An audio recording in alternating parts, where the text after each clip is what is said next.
Kilala ang binatang si Narciso sa baryo nila dahil mula siya sa pamilya ng mahuhusay na mga antingero. Ang kanyang mga ninuno ay nakilala rin noong panahon ng mga ito. Ang ama naman ni Narciso na si Emilio ay tanyag bilang isang magaling na manunugis ng mga aswang na gumagamit ng iba't ibang klase ng anting-anting at agimat sa pakikipaglaban.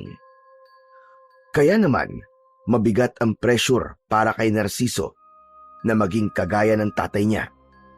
Alam niya na inaasahan na ng mga tao sa baryo nila na makikilala rin siya gaya ng kanyang ama at ibang mga nauna sa kanila. Isang umaga, gaya ng nakasanayan ng mag-ama, ay nakaupo sila sa labas ng bahay nila habang humihigop ng mainit na kape at pinapanood ang pagsikat ng araw. Si Narciso ay 20 taong gulang na. Matangkad siya at may matipunong pangangatawan. Grabe! Napakaganda po ng umaga ngayon, Tay, no? Sana, ganito na lang po palagi ang buhay dito sa baryo. Tahimik, payapa, at walang gulo. Ang katahimikang meron tayo ngayon, anak, ay bunga ng pakikipaglaban at sakripisyo ng ating mga ninuno. Sila ang unang humarap sa mga aswang na gustong sakupin ang baryong ito. Utang natin sa kanila ang bawat umagang kagaya nito. Aba, Tay, may ambag ka rin naman dun ah. Natatandaan ko po na humarap ka rin noon sa isang grupo ng mga aswang na gusto ring angkinin ng baryo natin. Grabe, tandang-tanda ko po. Ang galing niyo pong makipaglaban noon, Tay. Napangiti si Emilio, pero agad ding nabura ang ngiti na yon. Napalitan yon ng lungkot na bumakas sa mga mata nito. Naipagtanggol ko nga ang baryo, pero hindi ko naman nailigtas ang nanay mo. Natahimik si Narciso. Naramdaman niyang biglang bumigat ang hangin sa paligid nila. Ang nanay ni Narciso, na si Lina, ay namatay sa pagsalakay ng napakaraming aswang sa lugar nila. Abala noon si Emilio sa pakikipaglaban ng pasukin ng 2 aswang ang bahay nila. Ipinagtanggol ni Lina si Narciso na noon ay bata pa lang, at dahil doon ay nasawi ito sa harap mismo ni Narciso. Naalala mo, Tay, tuwing ganitong umaga ay ginigising tayo ni nanay nun para sabay-sabay tayo mag-almusal. Tama ka, anak. At laging may tuyo at pritong itlog at sinangag. Paborito yun ng nanay mo eh. Kung buhay pa po sana si nanay ngayon, Tay, baka siya pa rin ang gumigising sa atin tuwing umaga. Sigurado po ako na mas buhay ang bahay natin, Tay. Sinabi mo pa. Nakakamiss din ang pag-aasikaso niya sa ating dalawa. Kahit pagod na siya sa mga gawaing bahay, ay hindi ko kailanman narinig na nagreklamo siya. Ganun niya tayo kamahal na dalawa, anak. Pero Tay, bakit pala hindi na ho kayo nag-asawa ulit? Wala namang masama ron, di ba? Saka wala rin pong problema sa akin kung umibig kayo ulit. Kung yun po magpapasaya sa inyo, Tay. Napatingin si Emilio kay Narciso. Saglit itong tumahimik bago tumingin sa malayo. Wala naman talagang masama. Maraming ang nagtangkang ipares ako kung kani-kanino. Pero wala akong nakilalang babae na kagaya ng nanay mo. Para sa akin, wala nang hihigit pa sa kanya, anak. Isa pa, ayoko ring pilitin ang sarili ko na umibig ulit. Wala nang hihigit pa sa kanya para sa akin. Pakiramdam ko, kapag nag-asawa pa ako ulit, ay parang nagtaksil na rin ako sa nanay mo. Gusto ko manatiling tapat sa kanya hanggang sa ako ay mamatay. Tumingin si Narciso sa mukha ng kanyang ama at napansin niya na nawala na ang lungkot nito dahil sa ang magagandang bagay na ang pinag-uusapan nila tungkol sa kanyang namayapang ina. Humiling siya na sana balang araw ay makatagpo din siya ng ganong klase ng pag-ibig. Habang tinatapos ni Narciso at Emilio ang kanilang kape, ay isang matandang lalaki ang naglakad palapit sa kanila. Medyo kuba na ito, May mahabang balbas at makapal na bigote na gaya ng manipis nitong buhok ay puro puti na. May hawak itong baston na yari sa kamagong. Ang matandang lalaki ay si Apo Ignacio, ang pinakakilalang babaylan sa kanilang baryo. Kilala ito sa kaalaman nito sa panggagamot, pakikipag-usap sa mga espiritu, at pagsasagawa ng mga sagradong ritual. Dahil doon ay iginagalang ito ng lahat sa kanilang baryo. Apo Ignacio, magandang umaga po sa inyo. Gusto niyo po ba ng kape? Hindi na, Narciso. Kumain na ako ng almusal at nakapagkape na rin ako nung napadaan ako sa kubo ni Doray. Nandito lang ako para makausap kayong mag-ama. Tungkol naman po saan ang pag-uusapan natin, Apo Ignacio. Sa susunod na buwan na ang ritual para sa masaganang ani dito sa baryo natin. 1 taon na naman ang lumipas mula nung huli nating ginawa ang ritual. Kaya kailangan na ulit nating isagawa yon. Ano pong maitutulong namin sa ritual, Apo? Napagdesisyonan ko kasi na si Narciso ang mamuno sa ritual ngayon taon. Hindi kagad nakapagsalita si Narciso. Parang may lumukob na kaba at pagkabigla sa kanyang dibdib. Ha? Ako po, Apong Ignacio? Bakit po ako? Hindi po ba kayo po ang palagi namumuno sa ritual para sa masaganang ani taon-taon? Narciso, panahon na para patunayan mo ang sarili mo sa buong baryo. Nababahala na kasi ako sa mga naririnig kong bulong-bulungan ng mga tao tungkol sa'yo. Sinasabi nilang baka hindi mo kayang sundan ang yapak ng iyong ama. Ayokong hayaan na mabahiran ng pagdududa mula sa mga tao ang pangalan ng pamilya nyo. Lalo na't ang lahi nyo ay mula sa angkan ng matatapag na antingero. Pero wala po akong alam sa pangunguna sa ritual. Baka po magkamali lang ako. Tanging ang paggamit lang po ng agimat at anting-anting ang itinuturo po sa akin ni tatay. Sa tingin mo ba ay pababayaan kita? Nandito ako para gabayan ka. Tuturuan kita, Narciso. Hindi kita pababayaan. Sisiguraduhin ko na malalaman mo ang lahat ng dapat mong matutunan bago ang ritual. Napatitig si Narciso sa kanyang ama na para bang humihingi siya rito ng sagot at ng kumpirmasyon. Tumango si Emilio sa kanya at matipid na ngumiti. Tumingin ito ng seryoso kay Apo Ignacio pagkatapos. Pumapayag ako, Apo Ignacio. Tamang-tama.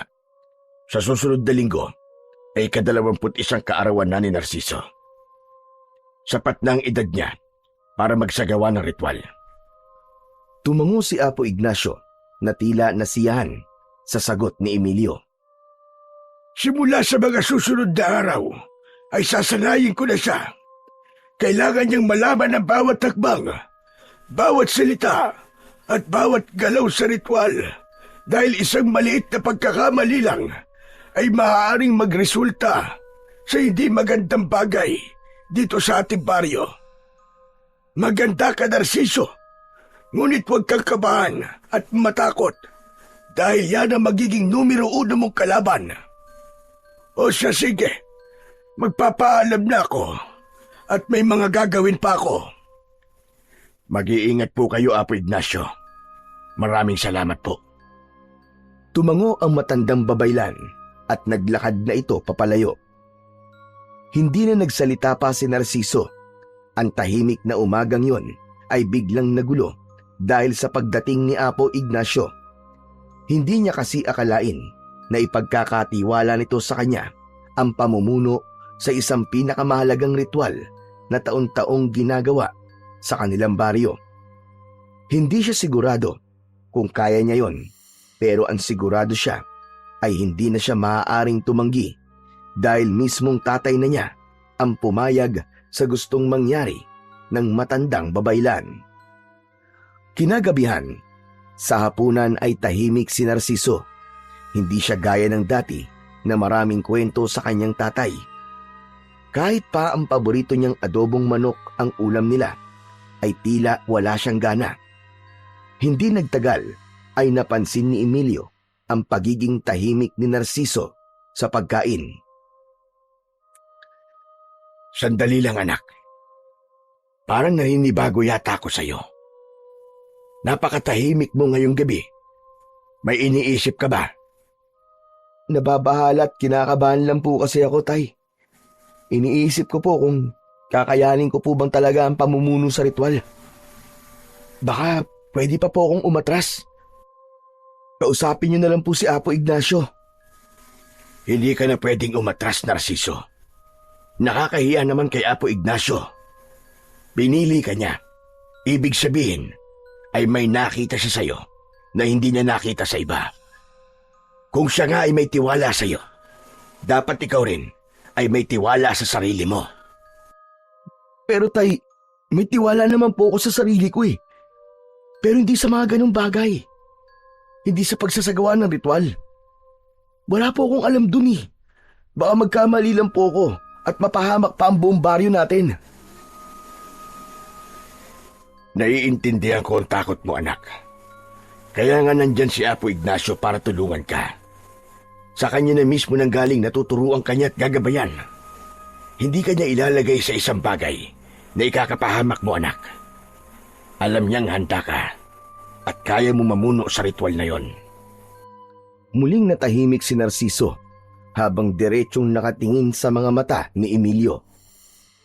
Totoo na may ilang nagsasalita tungkol sa iyo, anak. Ako mismo'y naririnig ko ang mga yon.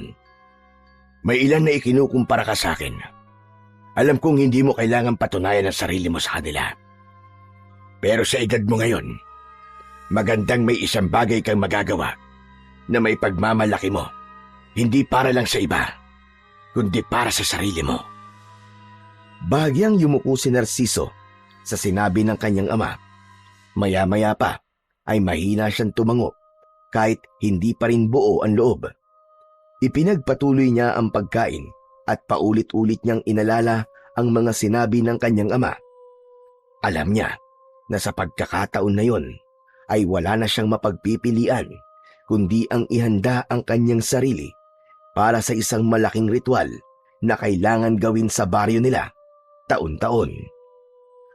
Nang mga sumunod na araw, tuwing umaga ay dumaraan na si Apo Ignacio sa bahay ni Narciso upang simulan ang pagsasanay sa kanya para sa gaganaping ritual. Sa ilalim ng malaking punong mangga sa bakuran nila ay doon siya tinuruan ng matandang babaylan. Itinuro ni Apo Ignacio kay Narciso ang sayaw na siyang isinasagawa sa simula ng ritual para sa masaganang ani. Mabagal ang indak na may kasamang kumpas ng kamay at paa na isinasabay niya sa hampas sa tambol na pinatutugtog naman ni Apo Ignacio. Itinuro rin ito sa kanya ang mga sinaunang dasal sa lumang wika na tanging mga babaylan lang ang marunong. Sa una, palaging nagkakamali si Narciso. Nalilito siya sa mga hakbang ng sayaw at nauutal sa mga dasal.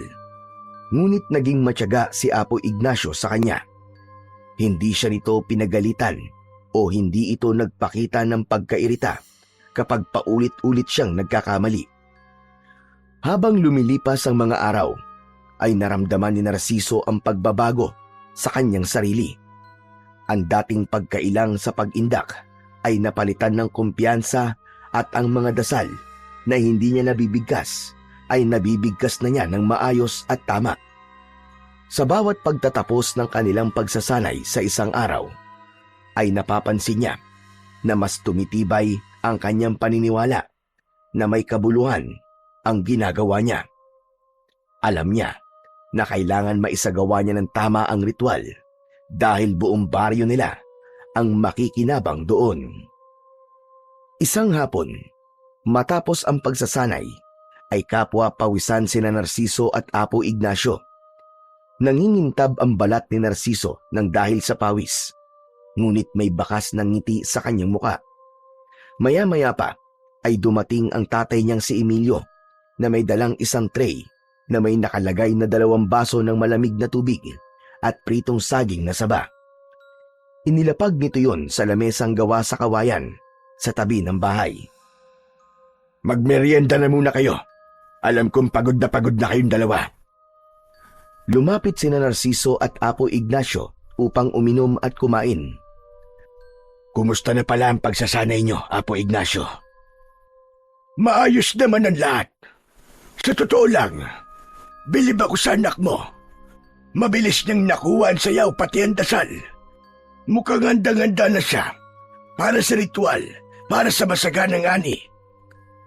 Maraming salamat po sa paggabay niyo sa anak ko, Apo Ignacio.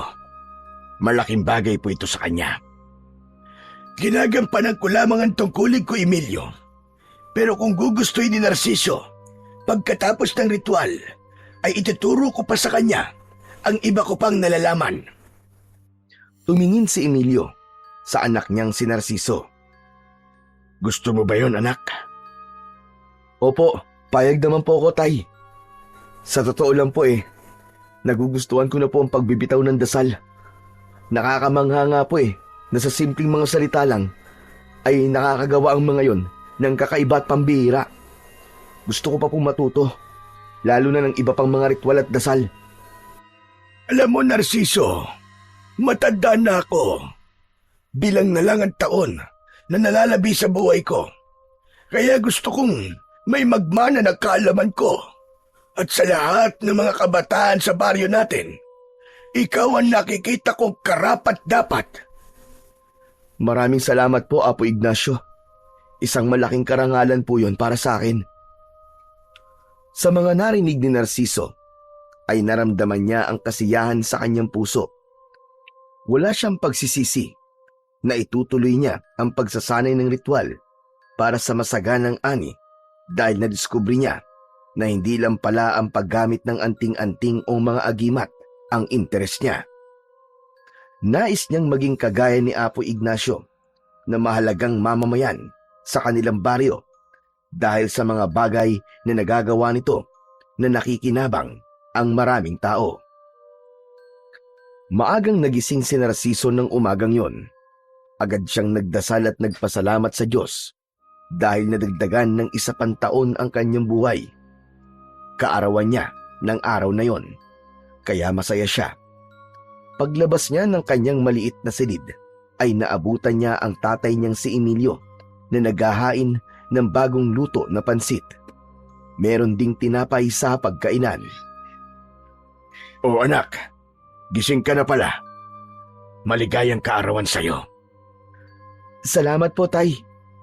Pero sana po, hindi na po kayo nag-abala. Sigurado ko nang aga niyong nagpunta sa palengke para mamili. Maliit na bagay lang ito, anak. Saka isang beses sa isang taon lang naman ang kaarawan mo. Kaya dapat ay maghanda tayo kahit na papano. O siya, halika na. Maupo ka na at para makakain na tayo. Mamaya ay dadalang ko ng pansit si Apo Ignacio pagkatapos natin kumain. Nakangiting umupo si Narciso. Nagdasal muna sila bago kumain. Pinuri ni Narciso ang luto ng tatay niya na labis naman itong ikinatuwa. Ngunit habang kumakain na mag-ama, ay tumayo si Emilio at pumasok sa silid nito. Paglabas nito, ay may dala itong isang maliit na kahon na gawa sa kahoy. Umupo ito sa tabi ni Narciso at dahan-dahang binuksan ang kahon. Sa loob nun ay isang kwintas na may palawit na tila na tuyong kaliskis ng kung anong hayop. Ang dala nito, makintab yun at halos kasing laki ng kanyang hinlalaki sa kamay. Tay, ano po yan? Ito'y isang kaliskis ng sinaunang ibon, anak. Ipinamana ito sa akin ng tatay ko, na minana rin niya sa lolo niya. Sinasabing ito ay nagmula pa sa sinaunang ibon na nabuhay nung panahon na wala pang tao dito sa mundo. Kung ganun po, Tay, napakatagal na po pala ng kaliskis na yan. Nakapagtataka na hanggang ngayon, ay buo pa rin po yan. Marami talagang bagay dito sa mundo, anak, na mahirap paniwalaan. Pero totoo, makapangyarihan ang kaliskis na ito. Dahil to ay dinadasalan at niriritualan upang maging mabisang sandata laban sa mga aswang. Kapag suot mo ito, magkakaroon ka ng kakaibang lakas. Lahat ng sandatang mahahawakan mo ay magiging epektibo laban sa kasamaan. At kung bilog ang buwan, ay lalakas palalo ang kapangyarihan nito. Hindi ko po alam, Tay, na may ganyan pala kayong tinatago. Siguro yan po ang tumulong sa inyo nun, kaya matagumpay niyo pong nalalabanan ng mga aswang. Tama ka, anak. Ang kaliskis ng sinaunang ibon na ito ang naging sandigan ko noon. Pero simula nang tumahimik ang baryo natin at wala nang aswang na nagpapakita, ay itinabi ko na lang ito. Pero Tay, bakit niyo po ipinapakita sa akin yan ngayon? Naglakad si Emilio papunta sa likod ng nakaupong si Narciso. Maraan nitong isinabit sa liig ni Narciso ang kwintas na siya namang ipinagtaka niya. Anak, yan ang regalo ko sa iyo ngayong kaarawan mo. Ipinagkakatiwala ko na yan sa iyo. Sapagkat nararamdaman ko na ikaw ang nararapat na mag-ingat niyan. Pero Tay, hindi ko po kayang tanggapin ito. Masyado po itong mahalaga sa inyo. Malaki ang tiwala ko sa iyo na kaya mong gamitin sa kabutihan ng kapangyarihan niyan, Narciso. Nakikita ko sa iyo ang determinasyon na gusto mong matutunan ng lahat ng bagay. Tanggapin mo yan dahil naniniwala ko na darating ang panahon na magagamit mo yan, anak. Hindi na nakapagsalita pa si Narciso. Hinawakan niya ang palawit ng kwintas at habang nakatitig siya roon, ay naramdaman niyang tila buhay yon. Naramdaman niya ang init ng kaliskis ng sinaunang ibon. Bagamat hindi siya sigurado kung magagamit ba niya ang bagay na yon, ay hinayaan na lang niya ang kanyang ama sa nais nito na ipagkatiwala sa kanya ang isang bagay na mahalaga para rito. Sa mga sumunod na araw, ay naging bahagi na ng pang-araw-araw na buhay ni Narciso ang pagsasanay ng ritual para sa masaganang ani. Tuwing umaga, bago pa sumikat ang araw, ay nagtutungo na siya sa likod ng kanilang bahay upang magsanay ng mga dapat niyang gawin. Inulit-ulit niya ang mga dasal hanggang sa kabisado na niya yon kahit nakapikit pa siya. Maging ang sayaw para sa ritual ay kinakabisado niya ng gusto. Hanggang sa dumating na ang gabi ng pagsasagawa ng ritual. Sa gitna ng malawak na palayan ay nakatayo si Narciso habang nakasuot ng sagradong kasuotan na yari sa hinabing abaka. Ang telang nakapalibot sa ulo niya ay may mga simbolo na isinulat gamit ang pulang tinta. Nasa likuran niya ang kanyang amang si Emilio, si Apo Ignacio at ang karamihan sa mga taga-baryo. Sa gilid naman ay naroon ang mga kalalakihan na may hawak na tambol na siyang tutugtog sa sayaw ni Narciso mamaya. Kinakabahan ng bahagya si Narciso, pero buo ang kanyang loob.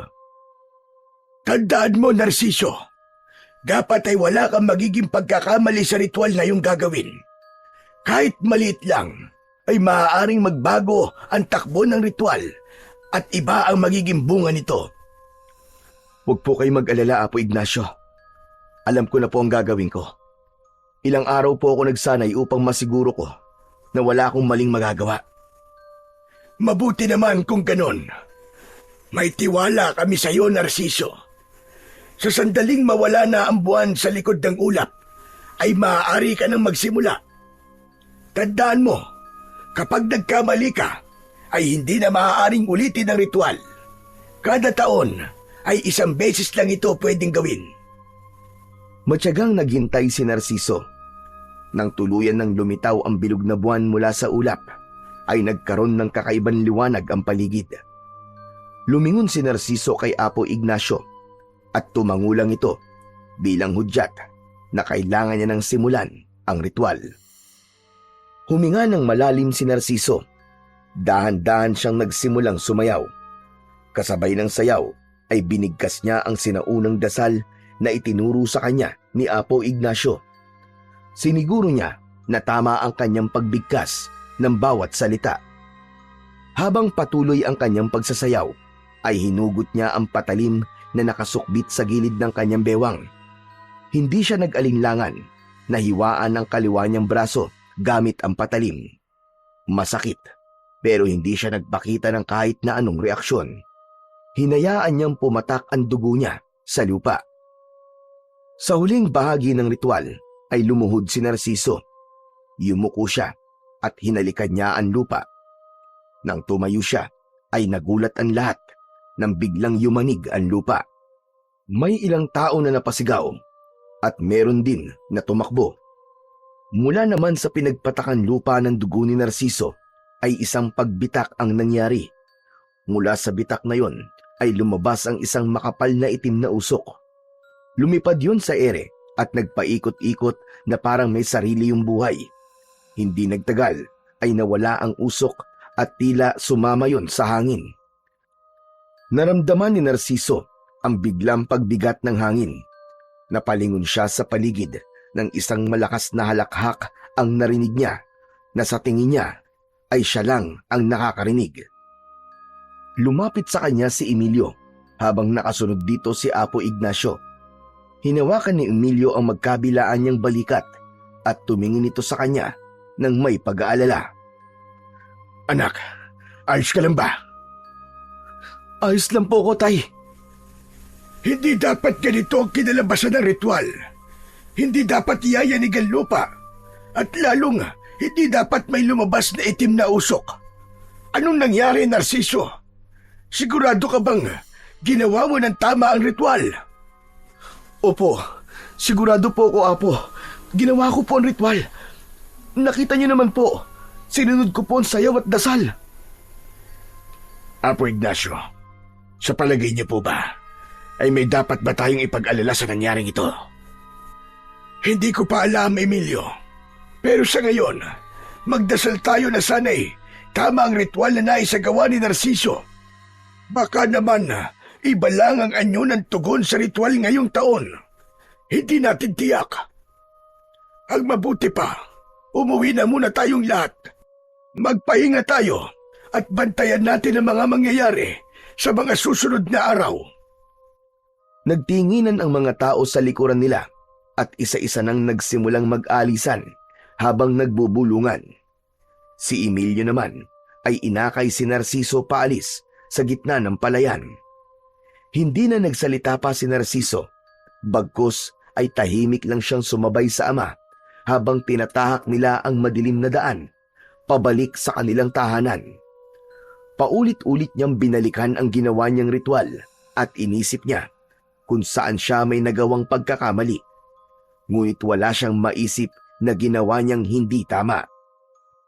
Nang makarating na si Narciso sa bahay, ay agad siyang naupo. Laman pa rin ng isip niya ang ginawa niyang ritual kanina.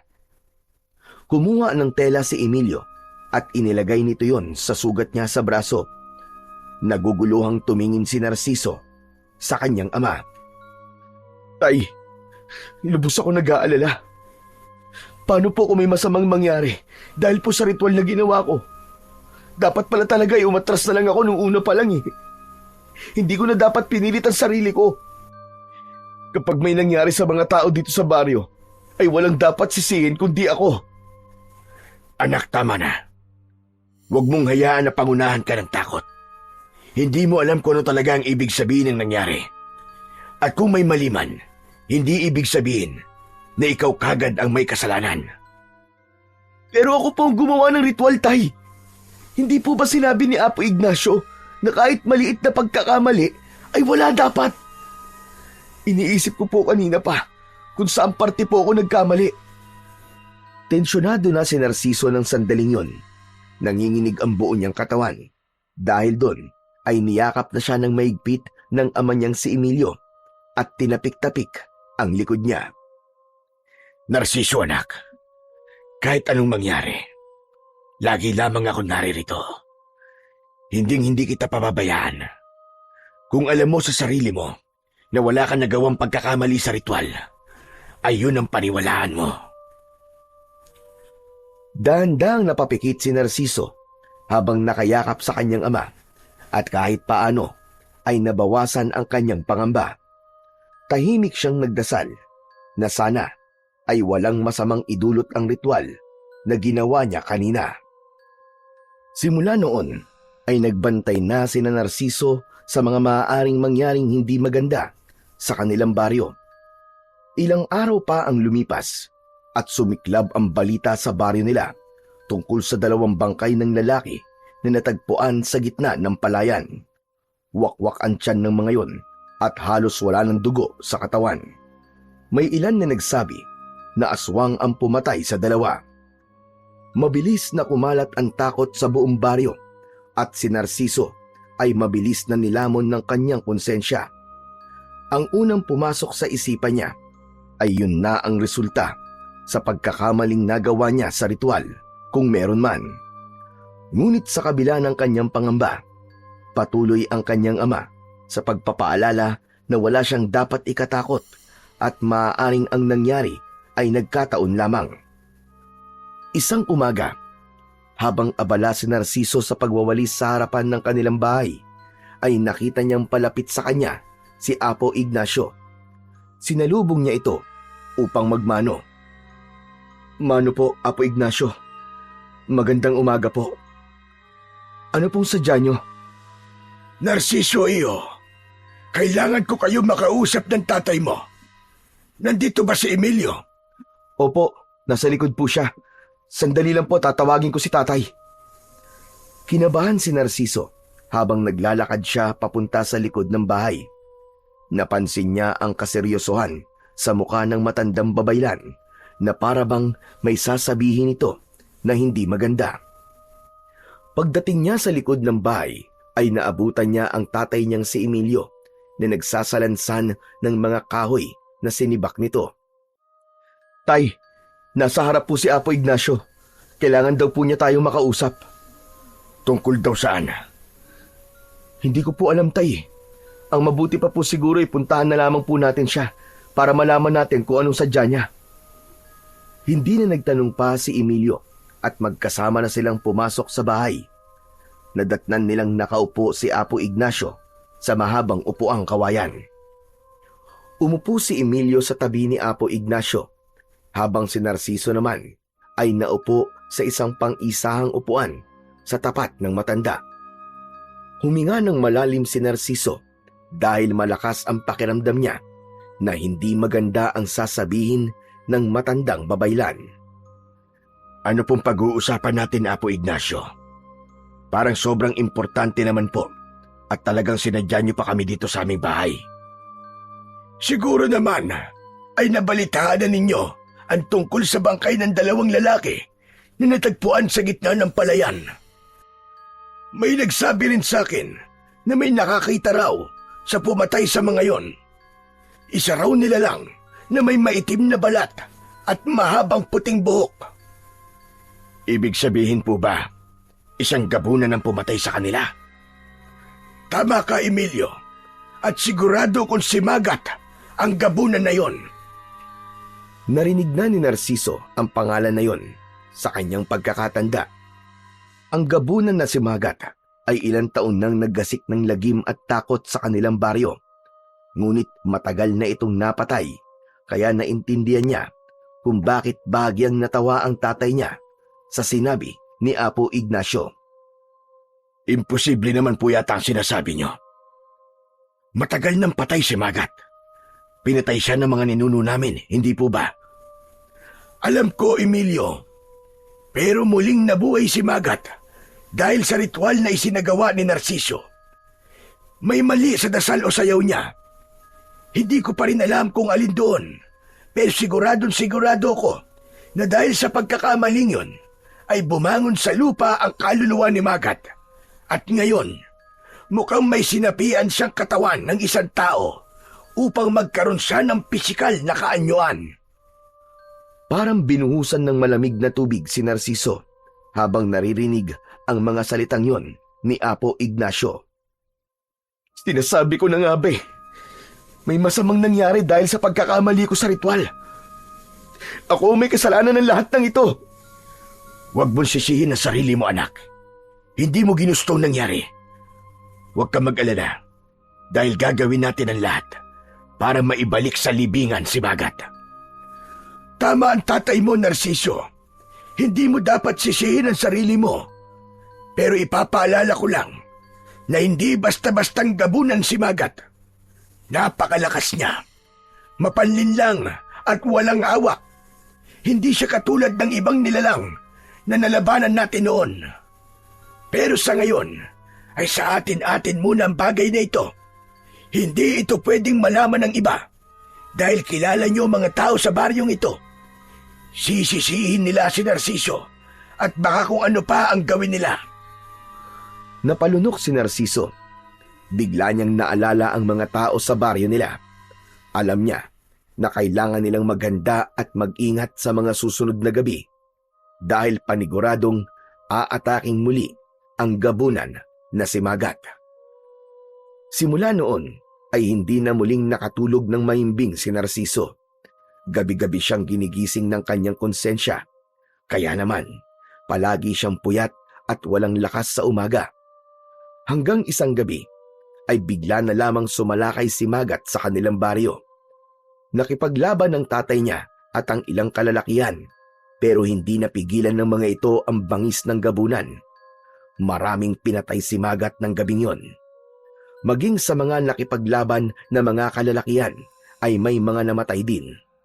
Matapos ang laban ay sinabi ni Emilio kay Narciso na iba si Magat sa mga aswang na nakalaban nito. Kahit kasi mag-isa lang si Magat ay kayang-kaya nitong talunin ang puwersa ng mga kalalakihan sa baryo nila. Kinaumagahan ay nagdesisyon si Narciso na lumabas. Sa tabi ng kalsada ay nakita niya ang mga nakahanay na bangkay na puro biktima ng gabunan. Marami rin ang umiiyak habang yakap ang nasawi nilang mahal sa buhay. Nang mapansin si Narciso ng ilang tao na naroroon, ay lumapit ang mga ito sa kanya at sinigawan siya. May iba na nagmura pa at kulang na lang ay saktan siya. Sinisi siya ng lahat dahil ayon sa mga ito, kung hindi siya nagkamali sa ritual para sa masaganang ani, ay hindi yun mangyayari. Agad namang lumapit ang tatay niyang si Emilio kay Narciso para protektahan siya sa mga galit na mga tao. Dinala siya nito sa loob ng kanilang bahay at isinarado nito ang mga bintana at pinto. Napaupo na lamang si Narciso sa isang sulok. Dinig pa rin nila ang sigawan ng mga tao sa labas. Lumapit si Emilio sa kanya at ipinatong nito ang kamay nito sa balikat niya. Naluluwang napatingin si Narciso sa kanyang ama. Huwag ka na munang lalabas ng bahay, Narciso. Galit pa sa iyo mga tao. Hayaan mo muna silang kumalma. Ako na ang kakausap sa kanila at ipapaliwanag ko na hindi mo ginustong nangyari. Bibigyan natin ito ng solusyon, anak. Akong bahala. Anong solusyon, tay? Patay na ang ilan sa mga tao dito sa atin. At yun ay dahil sa kapabayaan ko. Ako may kasalanan. Tumigil ka, anak. Hindi mo ito ginusto. Hindi mo ginusto yun. Pero ako nagkamali sa ritual. Ako po ang bumuhay kay Magat. Pakiramdam ko, ako ang pumatay sa mga taong yun. Natigilan si Emilio. Matiim itong nakatingin sa kanya na parang nag-iisip. Ang hindi ko lang maintindihan ay kung paano nalaman ng mga tao na dahil sa ritual mo ay nabuhay si Magat. Hindi ba tayong tatlo lang ni Apo Ignacio ang nakakaalam ng bagay na yon?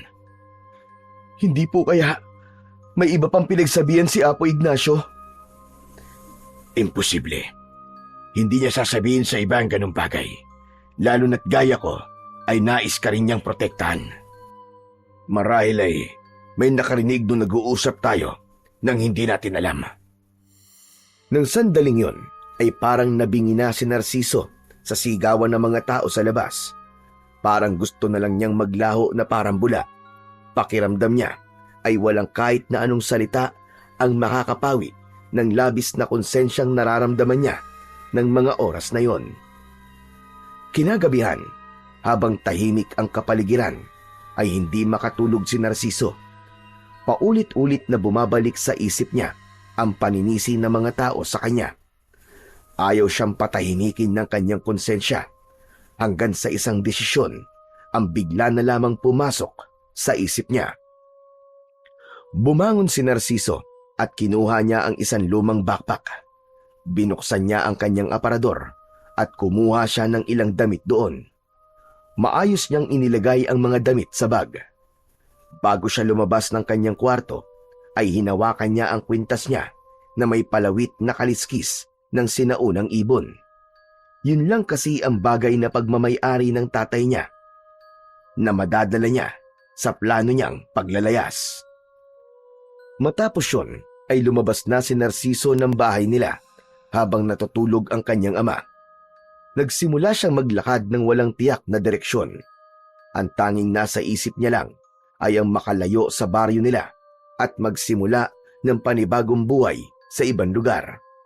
Naniniwala siya na habang naroroon siya ay mas mahihirapan ang mga tao na makausad mula sa sakit ng pagkawala ng mga mahal sa buhay ng mga ito. Nang abutan siya ng umaga sa paglalakad, ay halos hindi na niya maramdaman ang kanyang mga paa. Pawisan, madungis at gutom na si Narciso, pero hindi siya huminto.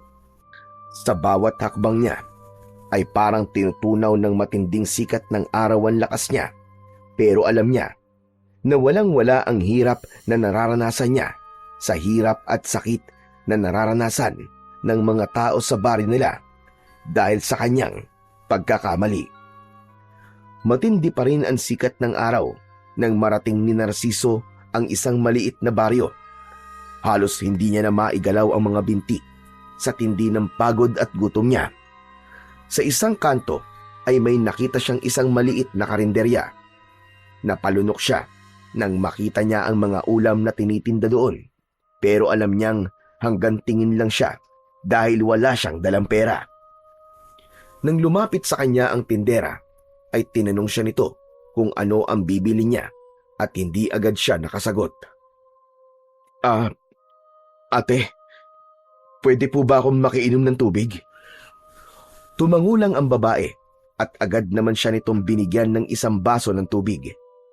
Mabilis na naubos ni Narciso ang tubig at bago siya umalis ay nagpasalamat siya sa tindera. Pagsapit ng dapit hapon ay unti-unti nang nilamon ng dilim ang langit. Dumaan si Narciso sa isang masukal na daan sa pagitan ng dalawang baryo. Tahimik ang buong paligid at tanging yabag lang niya ang kanyang naririnig. Hanggang sa may sumulpot mula sa likod ng puno na dalawang lalaki. Natakot siya dahil isa sa mga ito ay may dalang patalim. Humarang agad ang may dalang patalim kay Narciso. Mga kuya, huwag niyo po akong sasaktan. Dadaan lang naman po ako. Hindi ka masasaktan kung susundin mo ang gusto namin. Ibigay mo sa amin yung bag mo at kung ano pang mga dala mo. Damit lang po ang laman ito. Heh, sinungaling ka. Malamang may pera sa loob niyan. Amin na yan. Agad na inagaw ng isa ang bag mula sa balikat ni Narciso. Nang maalis yun sa katawan niya, ay hinila niya yon pabalik. Damit lang sinabi ang laman ito eh. Kung damit lang, bakit hindi mo mabitawan? Parang awa niyo na po. Ito na lang po ang meron ako. Pero hindi pinakinggan ng mga lalaki si Narciso. Itinulak siya ng isa at sinuntok sa tiyan. Napaluhod siya sa sakit, pero muli siyang tumayo at hinabol ang lalaking may tangay sa kanyang bag. Humarap ito sa kanya at binigwasan siya ng suntok sa muka. Gumanti siya ng suntok, pero sa hangin yun tumama. Nang tadyakan siya ng isang lalaki sa likod, ay padapa siyang natumba sa putikan. Akmang tatayo pa sana siya, pero pinagtulungan siyang sipain ng dalawang lalaki ng paulit-ulit. Tinamaan siya sa iba't ibang parte ng kanyang katawan. Hanggang sa hindi na kinaya ng katawan ni Narciso ang lahat, at nang malakas siyang sinipa sa muka, ay tuluyan ng nagdilim ang kanyang paningin at nawala na siya ng ulirat. Nang magising si Narciso, ay madilim pa rin ang paligid. Pilit siyang tumayo kahit nanginginig pa ang kanyang mga tuhod at masakit ang buong katawan niya. Marahan siyang naglakad upang maghanap ng maaari niyang masilungan. Hindi siya huminto sa paglalakad hanggang sa sumapit na ang umaga. Muling nakarating si Narciso sa isang panibagong baryo. Dahil sa labis na pagod ay nagdesisyon siya na ihinto na ang kanyang paglalakad at sa baryong yun na lamang manatili. Sa tindi ng gutom na nararamdaman niya ay napilitan siyang humingi ng barya sa mga taong dumadaan. Iba't ibang tingin ang natatanggap niya mula sa mga tao. May mga naaawa at meron din naman na tila natatakot sa kanya. Pagsapit ng gabi ay natulog si Narciso sa labas ng isang nakasaradong tindahan.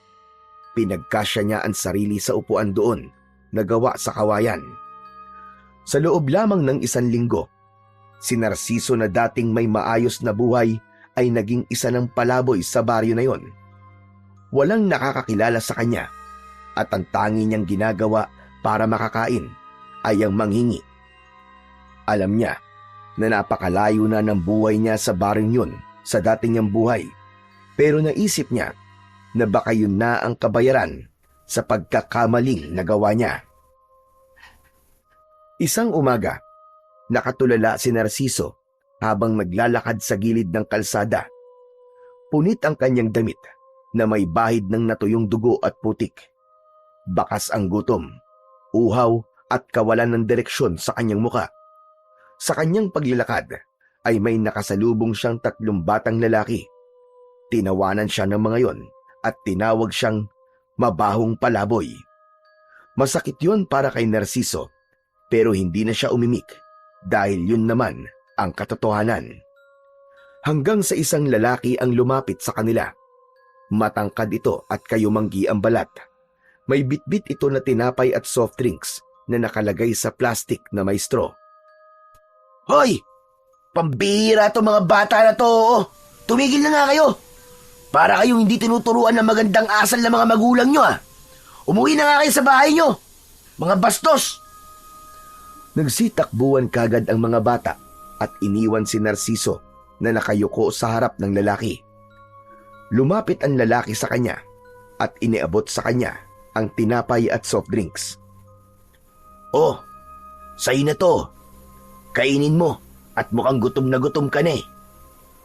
Walang pagdadalawang isip na kinuha ni Narciso ang ibinigay ng lalaki. Salamat. Talagang gutom na ako. Hulog ka ng langit. Maraming salamat sa'yo." "Wala yon. Ilang araw na kasi kitang nakikitang palakad-lakad dito sa lugar namin. Saan ka ba talaga nakatira?" Wala akong bahay eh."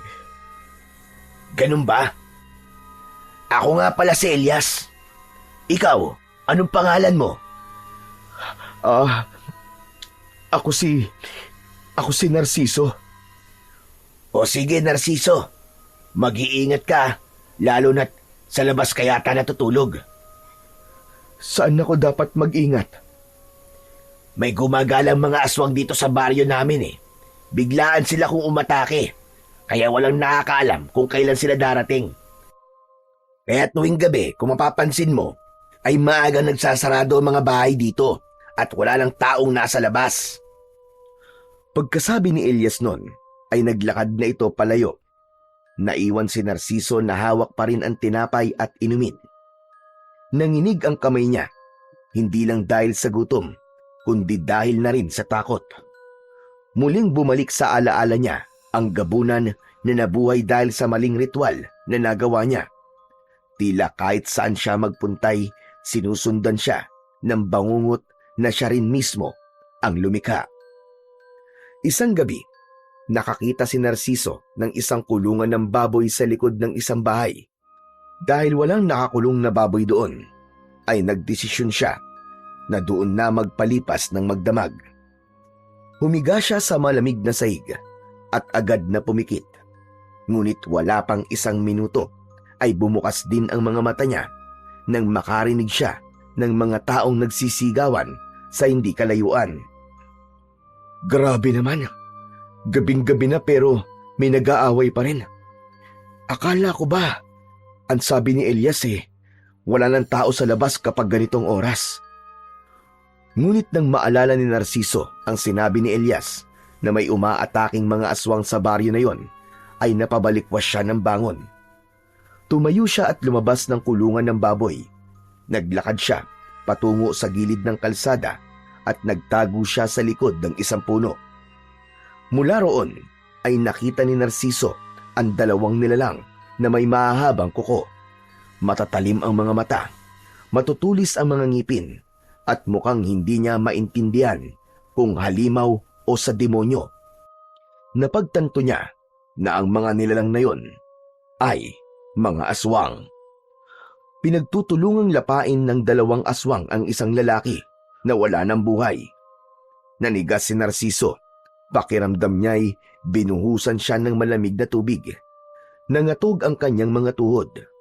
Kasabay ng matinding takot ay bumalik sa alaala niya ang mga bangkay na nakahanay sa gilid ng kalsada matapos ang pag-atake ng gabunan sa kanilang baryo. Kailangan may gawin ako. Kung noon, wala akong nagawa para ipagtanggol ang mga tao sa baryo namin. Dito ay babawi ako. Luminga si Narciso sa paligid upang maghanap ng kahit na anong bagay na maaari niyang gamitin sa pakikipaglaban. Hanggang sa nakita niya ang isang kawayan na may matulis na dulo na nakasandal sa puno kung saan siya nagtatago. Agad niya yung kinuha at hinawakan yon ng mahigpit. Bago siya sumugod, ay hinawakan muna niya ang kaliskis ng sinaunang ibon na nakasabit sa kanyang liig. Kaliskis ng sinaunang ibon. Bigyan mo ako ng lakas. Hindi lang lakas ng katawan, kundi pati na rin lakas ng loob. Kailangan kong ipagtanggol ang mga tao dito. Tulungan mo ako. Nang bitiwan ni Narciso ang kaliskis ng sinaunang ibon, ay napasinghap siya ng bahagya yung nagliwanag. Kasunod nun ay naramdaman niya ang pagdaloy ng kakaibang lakas sa buo niyang katawan. Pakiramdam niya ay may rumaragas ang lakas sa mga ugat niya. Sa pagkakataon na yon, ay alam ni Narciso na handa na siyang makipaglaban sa dalawang aswang. Lumabas siya sa likod ng puno, dala ang matulis na kawayan.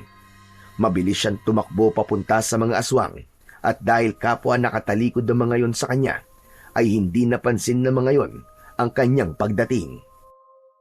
Buong puwersang itinarak ni Narciso ang kawayan sa likod ng isang aswang. Lumagpas ang dulo ng kawayan sa dibdib nito na agad nitong ikinasawi. Bumagsak ito sa lupa habang ang isang aswang naman ay bumaling sa kanya at mabilis siyang sinugod. Dahil alam ni Narciso na wala ng oras para umiwas siya, ay iniharang na lang niya ang kanyang kaliwang braso. Napasigaw siya ng kagatin siya roon ng aswang, ngunit mas lalo niyang naramdaman ang kapangyarihan ng kaliskis ng sinaunang ibon. Niyakap niya ang aswang at buong lakas na ibinilibag ito sa lupa. Umalingaw-ngaw ang dagundong ng katawan ng aswang nang bumagsak ito sa lupa. Walang pag-aalinlangan na itinarak ni Narciso ang matulis na kawayan sa mismong bunganga ng aswang. Pumalag pa ito ng ilang segundo bago tuluyang mamatay. Hingal na hingal si Narciso. Pawisan, duguan ang braso at nanginginig ang mga tuhod niya. Doon niya napansin na lahat ng tao sa paligid ay nakatingin sa kanya. Hindi niya mawari kung takot o paghanga ang nasa mata ng mga yon, pero mas pinili ni Narciso na umatras at tumakbo palayo. Bumalik siya sa kulungan ng baboy at naupo siya sa gilid. Totoo ba yung nagawa ko kanina? Nakapatay ako ng dalawang aswang sa isang gabi. Totoo nga ang sinabi ni tatay. Talagang may kapangyarihan ng kaliskis ng sinaunang ibon na to. Pero sayang, kasi hindi niya nakita ang pagpatay ko dun sa dalawang aswang. Kung nakita niya sana yon, sigurado ako na sobra niya akong ipagmamalaki. Isang malalim na buntong hininga ang pinakawalan ni Narciso. Nanatili siyang nakaupo sa isang sulok habang nakangiti at binabalikan ang masasayang alaala nila ng kanyang ama. Dahil sa pagod matapos makipaglaban sa mga aswang, ay mabilis na nakatulog si Narciso. Kinaumagahan ay nagulat siya nang may biglang tumapik sa balikat niya. Sisigaw sana siya, pero natigilan siya nang makita si Elias sa tabi niya. Agad na tumayo si Narciso at tila nahihiyang napayuko. Elias, anong ginagawa mo rito? Hinahanap talaga kita. May nagsabi sa akin na dito ka raw pumunta kagabi matapos mong patayin yung 2 aswang. Kung ganon, nakita mo pala yung ginawa ko kagabi. Hindi, pero may mga nagsabi sa akin sa nangyari kagabi. Ang kwento nila may isang palaboy daw na biglang lumitaw at nilabanan at pinatay yung 2 aswang. Ikaw lang naman ang kakilala kong palaboy dito . Kaya kahit hindi ko nakita, alam ko na kagad na ikaw yun. Sa bagay, tama ka naman. Kahit ako, wala akong ibang nakikitang palaboy dito kundi ako lang. Alam mo, Narciso, humahanga ako sa'yo. Ang tagal nang inaatake ng aswang ang baryo na to, pero walang nagkaroon ng lakas ng loob na lumaban. Lahat kami dito ay takot sa mga aswang. Alam mo bang malaking bagay ang ginawa mo? Baka kasi dahil sa ipinakita mong tapang, ayun na maging simula ng pagkakaroon ng lakas ng loob ng mga tao dito. Para hindi na kami nagtatago at tumatakbo lang kapag may aswang. Elias, ginawa ko lang naman ang nararapat.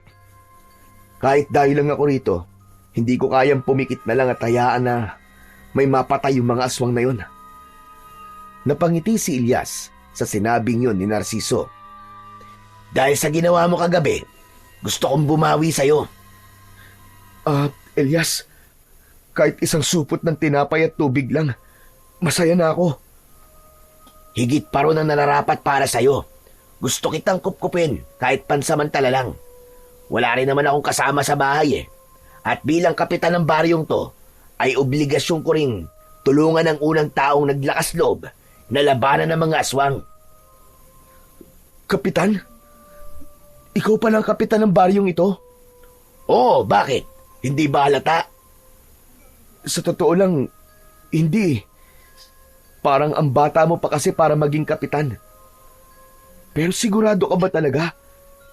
Papayag kang patirahin ako sa bahay mo kahit isa lamang akong palaboy? Kapag may bahay ka na, hindi ka na palaboy, di ba? Pero Elias, hindi mo pa ako kilala. Malay mo, masamang tao pala ako. Bagyang natawa si Elias at umiling. Kung masama kang tao, pinatulan mo na sana yung mga batang nanunukso sa'yo nung isang araw at hindi mo na sana nilabanan yung mga aswang. Alam mo, ang dami mo pa't sinasabi. Papayag ka ba o hindi? Aba, syempre, papayag ako. Grasya na lumalapit sa akin . Saka, hirap na talaga ako matulog sa kung saan-saan. Napangiti si Narciso sa labis na kasiyahan. Magaan ang loob niya kay Elias, kaya alam niya na nasa mabuti siyang mga kamay. Nauna na siyang lumabas ng kulungan ng baboy, pero napahinto siya nang makitang hindi umaalis si Elias sa loob ng kulungan. O ayan, ayusin mo na yung mga gamit mo. Kung meron ka mang gamit, kumain ka na muna, tapos sumama ka sa akin. Welcome ka sa bahay ko. Hindi makapagsalita si Narciso sa sobrang tuwa. Napayuko na lang siya at napalakas ang kanyang buntong hininga. Isang bagay na matagal niya nang hindi nararamdaman. Ang pag-asang may tahanan na siyang babalikan. Oh, bakit nandiyan ka pa rin? Akala ko ba pupunta na tayo sa bahay mo? Wala ka bang kahit na anong gamit? Wala. Ninakaw ng 2 lalaki habang naglalakad ako . Lumabas na si Elias sa kulungan ng baboy at lumapit kay Narciso. Kahit damit? Wala ka? Yun na nga lang sana ang meron ako . Pero ninakaw pa rin. Oo nga pala. Meron akong damit. Itong suot ko. Napailing si Elias pero may bahagyang ngiti sa kanyang muka. Huwag kang mag-alala. May ilang damit pa naman ako nakatago na mukhang kasya naman sa'yo. Ibibigay ko na lang yun ng mga yun sa'yo. O tara na, para makapagpahinga ka na rin ng maayos, saka para malinis at malagyan na rin ng gamot yung mga sugat mo. Maraming salamat, Elias ha. Kapitan Elias pala. Hulog ka talaga ng langit sa akin. Ikaw naman, Elias na lang. Mas sanay ako na tinatawag lang ako sa pangalan ko. Tumango si Narciso habang bakas sa kanyang muka ang labis na kasiyahan. Hindi nagtagal ay magkasama nang naglakad ang dalawa patungo sa bahay ni Elias. Labis ang pasasalamat ni Narciso na may nagmagandang loob na tulungan siya dahil sabik na siyang makahiga muli sa maayos na tulugan at makakain sa tamang oras. Makalipas ang ilang minuto, ay nakarating na si Narciso sa bahay ni Elias.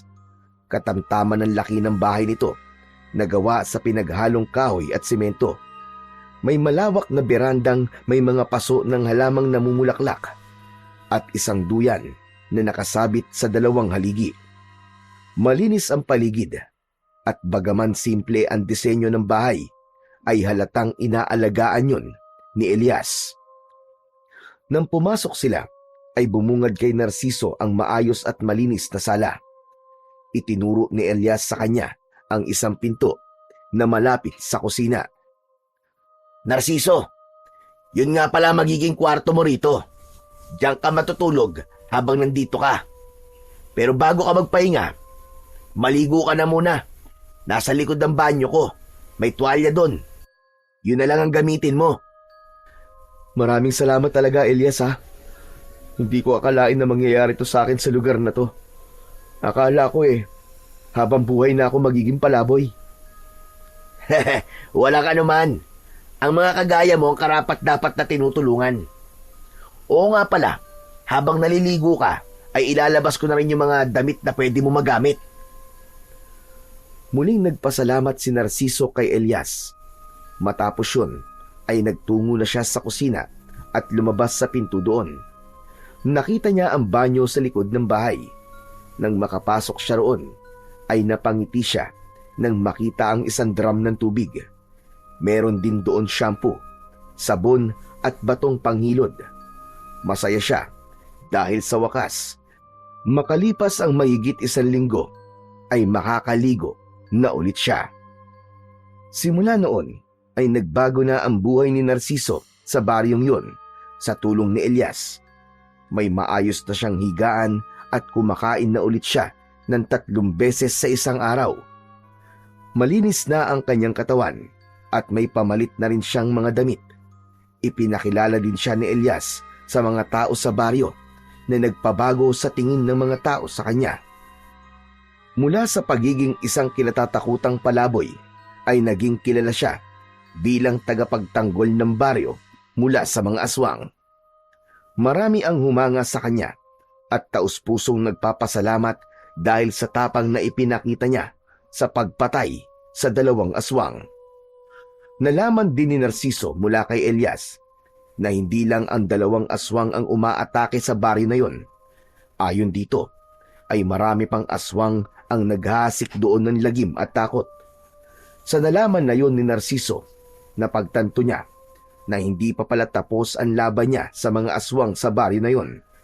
Ngunit naniniwala siya na habang nasa kanya ang kaliskis ng sinaunang ibon, ay hindi siya matatalo sa kahit na anong labanan. Isang tahimik na gabi, habang nakahiga si Narciso sa papag, ay nagulat siya nang biglang may nagsigawang mga tao sa labas. May mga nagmamakaawa at meron ding humihingi ng saklolo. Bumangon siya at sa paglabas niya ng kwarto, ay sakto na lumabas din si Elias sa kwarto nito. Nagkatinginan sila at kapwa may kaba sa kanilang mga muka. Mukhang may umaatake na namang mga aswang. Ako nang bahala sa kanila, Elias. Hindi na nag-aksaya pa ng oras si Narciso. Mabilis siyang nagtungo sa kusina at kinuha ang isang matalim na itak na nakasabit sa dingding. Bumalik siya sa sala at doon ay mahigpit niyang hinawakan ang kaliskis ng sinaunang ibon. Pumikit siya at kinausap niya yon. Kaliskis ng sinaunang ibon. Huwag mong hahayaan na manaig ang kasamaan ngayong gabi. Gabayan mo ulit ako. Tulungan mo akong protektahan ng mga inosenteng tao. Narciso, sandali lang. Ano ba yung kwintas na yan? At bakit mo kinakausap? Elias, saka ko nasasagutin ang mga tanong mo. May mga aswang pa akong kailangang harapin. Hindi na nag-alinlangan pa si Narciso. Mabilis niyang binuksan ang pinto at lumabas. Ang nakita niya ay mas malala kesa sa inaasahan niya. Napakaraming aswang ang naglipa na sa paligid. Ang iba ay nakapasok na sa mga bahay at nilalapa na ang mga tao o hinihila palabas ang mga nagtatago. Naramdaman ni Narciso ang malamig na hangin na parang dumaan sa kanyang batok at kasabay nun ay ang mainit na pintig ng enerhiyang dumadaloy mula sa kaliskis ng sinaunang ibon sa kanyang katawan. Humigpit ang kapit niya sa hawak-hawak niyang itak.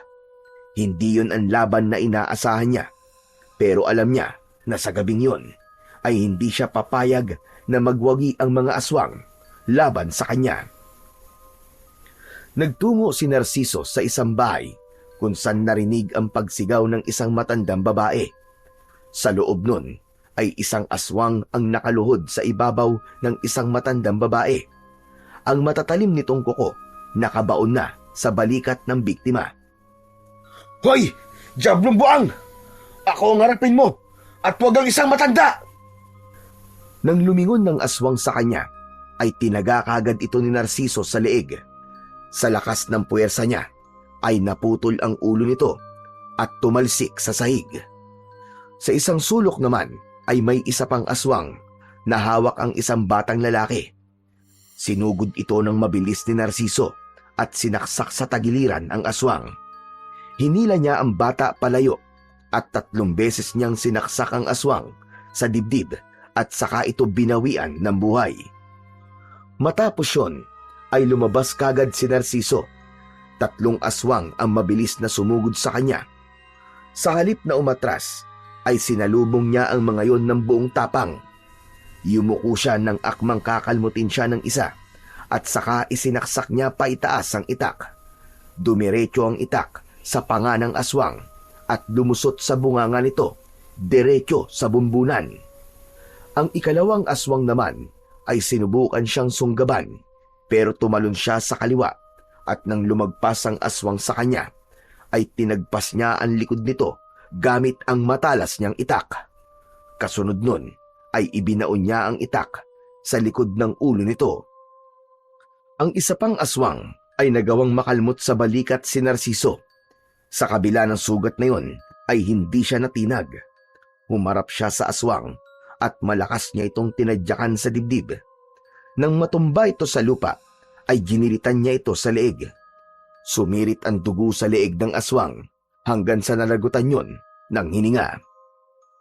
Nagpatuloy si Narciso sa pakikipaglaban sa iba pang mga aswang. Naramdaman niya ang mainit na puwersa mula sa kwintas na nasa leeg niya. Tila ginagabayan siya nito at pinapatalas pa ang kanyang pakiramdam. Sa gitna ng pakikipaglaban ni Narciso sa mga aswang, ay nakita niya sa gilid ng mga mata niya si Elias na nakikipaglaban na rin sa mga aswang habang tanga ng isang matalim na itak. Mabilis na lumapit dito si Narciso nang mapatumba nito ang isang aswang. Elias! Anong ginagawa mo rito? Ako nang bahala rito! Baka mapahamak ka lang! Hindi na pwedeng wala akong gawin, Narciso. Pagod na akong matakot. Pagod na akong magkubli habang pinapatay ng mga halimaw na to ang mga tao dito. Isang aswang ang sumugod kay Elias mula sa kanan. Sinalubong naman ito ni Elias at sinaksak ito direkta sa dibdib. Bumagsak ang nilalang habang dumadaloy ang maitim nitong dugo sa lupa. Tumayo si Elias sa gitna ng kalsada at malakas na sumigaw. Mga kababaryo! Huwag na kayong matakot! Lumaban na kayo! Atin ang baryong ito! Huwag nating hayaan na masakop nila ang lugar na pagmamay-ari natin! Isa-isang sumilip sa kanilang mga bahay ang mga tao. Ang ilan ay may hawak na sandata, gaya ng itak, matulis na kawayan, patalim at kung ano-ano pa. At sa isang iglap, Tila nabuhay ang apoy sa dibdib ng mga tao. Magkakasabay na lumabas ang mga tao habang sumisigaw. Agad na pinagtulungan ang mga aswang ng mga tao. Nagkatinginan sina Narciso at Elias. Muli silang nakipaglaban sa mga aswang. Nagtulong-tulong sila na ubusin ang mga halimaw na nasa baryo na yon ng gabing yon. Dahil sa pagtutulungan ng lahat, makalipas ang ilang minuto, ay wala nang natirang buhay na aswang sa baryo. May ilan mang namatay sa mga tao, pero mas marami pa rin ang namatay na mga aswang. Nakangiting napaupo si Narciso sa lupa. Pagod na pagod siya, pero mas lamang ang kasiyahan sa kanyang puso. Sa kanyang harapan ay nakatayo si Elias na pagod din pero nakangiti. Sa wakas, nasaksihan ni Narciso ang pagsiklab ng tapang sa puso ng mga taong matagal nang nabuhay sa takot. Napakasaya niya dahil nagtagumpay sila na ipaglaban ang baryong yon mula sa napakaraming mga aswang. Makalipas ang ilang araw, ay wala ng mga aswang ang sumalakay sa baryo nina Elias. Dahil doon ay nagsagawa ang mga tao ng isang malaking pagdiriwang sa plaza. Ang mga mesa ay sagana sa iba't ibang masasarap na pagkain. May mga bote ng lambanog at tuba sa bawat sulok at ang musika ng gitara at tambol ay lalong nagbigay ng buhay sa gabi. Sa isang gilid ng plaza, nakaupo sa isang bangkong kahoy sina Narciso at Elias. Sa lamesa nila, may mga pagkain at bote ng alak. Pinapanood nila ang mga taong nagkakasiyahan at nagsasayawan. Narciso, maraming salamat sa iyo ah. Kundi dahil sa iyo, hindi namin alam kung kailan pa kami maglalakas loob na lumaban. Malaki ang nagawa mo para magtagumpay tayo. Hindi ko naman mag-isang nilabanan ng mga aswang, Elias eh. Lahat tayo ay nagtulong-tulong. Kung may dapat pasalamatan, tayong lahat yon. Pero ikaw ang nagsimula. Ikaw ang unang lumaban. At dahil doon, nakita naming lahat na kaya rin pala naming lumaban. Kaya nagpapasalamat talaga ako sa pagdating mo sa baryo namin. Akalain mo, sino mag-aakala na isang dating palaboy pala ang magtuturo sa aming lahat para maging matapang? Sana nagawa ko rin sa baryo ko ang nagawa ko rito. May pagtatakang napatingin si Elias kay Narciso. Sandali itong natigilan na para bang may nais itong sabihin sa kanya, pero tila nagkaroon ito ng pag-aalangan. Alam mo, Narciso, matagal na ako nahihiwagaan sa iyo eh. Baka naman ngayong tapos na ang gulo dito, ay pwede mo nang ikwento sa akin kung sino kan talaga. Hindi kasi ako naniniwala na isang palaboy ka lang eh. Napatingin si Narciso sa basong hawak niya na may lamang alak. Tinungga muna niya yon bago siya nagsalita. Tama ka. Hindi talaga ako palaboy noon. Sa baryong pinanggalingan ko, kilala ang pamilya namin sa paggamit ng mga agimat at anting-anting. Antingero ang ama ko at ang mga ninuno ko. Hanggang sa pinagkatiwalaan ako ng matandang babaylan sa amin ng isang ritual na taon-taong ginagawa sa lugar namin para sa masaganang ani. Napayuko si Narciso at bahagyang nanginig ang kamay niya. Ipinagpatuloy niya ang pagkikwento kahit na mahirap para sa kanya. Sinabi niya kay Elias ang tila pagkakamaling nagawa niya sa ritual na nagresulta para mabuhay ang isang matagal ng patay na gabunan. At simula noon, nagkaroon na ng patayan sa kanilang baryo. Sinisi ako ng mga tao at sinisi ko rin ang sarili ko. Kaya't imbis na harapin ko ang mga tao na galit sa akin, ay mas pinili ko na lang na umalis. Naglakbay ako ng walang direksyon. Hanggang sa may dalawang lalaki ang pinagnakawan ako at binugbog. Nagpatuloy pa rin ako sa paglalakbay hanggang sa makarating ako rito sa baryo nyo. Dito ako naging isang palaboy. Hindi pala biro ang pinagdaanan mo, Narciso. Napakahirap ng mga nangyari sa'yo. Pero, pwede ko bang malaman ang tungkol sa suot mong kwintas? Bakit kinakausap mo yan bago ka sumabak sa laban sa mga aswang? Elias, ang kwintas na ito ay tinatawag na kaliskis ng sinaunang ibon. Mahiwaga at makapangyarihan ang bagay na ito. Isang mutya. Galing ito sa tatay ko, na pinamana naman ng tatay niya, na galing pa sa aming mga ninuno. Ginagamit niya ito noon tuwing may laban siya sa mga aswang. Pinapalakas siya nito at ginagabayan sa kanyang pakikipaglaban. Para pala siyang mutya o gimat. Kaya pala ang galing mo makipaglaban sa mga aswang dahil dyan. Parang ganun na nga. Ipinagkatiwala niya ito sa akin nung huling kaarawan ko. Hindi niya sinabi kung para saan ko ba ito gagamitin. Pero alam ko na umaasa siya na balang araw, magagamit ko rin ito sa pakikipaglaban sa kasamaan. Nakakalungkot lang na hindi niya nasaksihan kung paano ko hinarap ang mga aswang dito sa baryo niyo. Tumahimik si Elias, napatitig ito sa kawalan na para bang nag-iisip ito ng malalim. Maya-maya pa ay nakangiti itong tumingin kay Narciso. Gusto mo bang makita ng tatay mo kung paano ka lumaban? Malabo na sigurong mangyari yon, Elias. Wala naman ang tatay ko dito sa baryo niyo eh. At mukhang tapos na rin ang gulo dito. At sa tingin ko, ay wala nang aswang na babalik pa rito. Hindi yan ang ibig kong sabihin, Narciso. Hindi ba may gabunan na umaatake sa baryo nyo? Hindi ba't yun ang sinasabi mong dahilan kung bakit ka umalis doon? Bakit hindi tayo pumunta ron? Hanapin natin yung gabunan. Kapag ginawa mo yun, ay paniguradong makikita ng tatay mo kung paano kang lumalaban. Napabuntong hininga si Narciso habang bakas ang pag-aalangan sa kanyang mga mata. Hindi, ayoko nang bumalik doon. Galit ang mga tao sa akin sa baryo namin, Elias. Para sa kanila, ako ang dahilan kung bakit may mga namatay doon. Hindi ko alam kung may mukha pa ako maihaharap sa kanila matapos ang mga nangyari. Narciso, siguro oras na para bumalik ka sa baryo nyo. Kung may pagkakamali ka mang nagawa noon, baka ito na ang tamang panahon para itama yun. Hindi agad nakasagot si Narciso. Nakatitig lang siya sa basong hawak niya. Alam mo, Narciso, lahat naman tayo nagkakamali. Walang perpekto.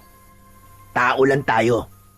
Pero ang kagandahan sa pagkakamali ay dito tayo natututo ng mga bagay na dapat nating matutunan at pwede mo pa itong itama.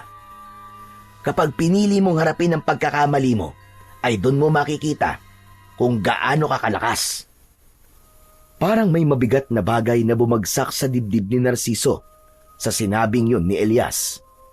Hindi siya makatingin kay Elias ng diretso at nanatili siyang walang imik habang pinag-iisipan kung dapat ba siyang bumalik sa baryo nila dahil malamang hanggang sa panahon na yon ay nabubuhay pa rin ang mga tao sa takot dahil sa gabunan. Sa mga sumunod na araw ay naging madalas ang pananahimik ni Narciso. Paulit-ulit niyang iniisip ang sinabi sa kanya ni Elias na baka panahon na para harapin niya ang kanyang nakaraan at itama ang kanyang nagawang pagkakamali. Ngunit sa bawat pag-iisip niya ay bumabalik din ang takot at hiya niya. Ngunit isang gabi, sa gitna ng malalim na pagtulog, ay napanaginipan niya ang kanyang ama na nakaluhod sa lupa. Duguan ito at hirap sa paghinga habang inaatake ng isang nilalang na may mahahabang kuko at pulang mga mata. Sa panaginip ni Narciso ay humihingi ito ng tulong sa kanya habang nakatingin sa kanya. Nang magising si Narciso sa masamang panaginip na yon, ay doon niya napagtanto na kailangan na talaga niyang bumalik sa baryo nila. Kaya kinabukasan, sinabi niya kay Elias ang kanyang desisyon. Walang pag-aalinlangan na sinabi naman ni Elias na sasama ito sa kanya dahil nais din itong tulungan si Narciso gaya ng pagtulong na ginawa niya sa baryo ng mga ito. At makalipas lamang ang isang araw, ay nagsimula na silang maglakbay pabalik sa baryo ni Narciso upang tuluyan niya ng harapin ang gabunan at ang multo ng kanyang nakaraan.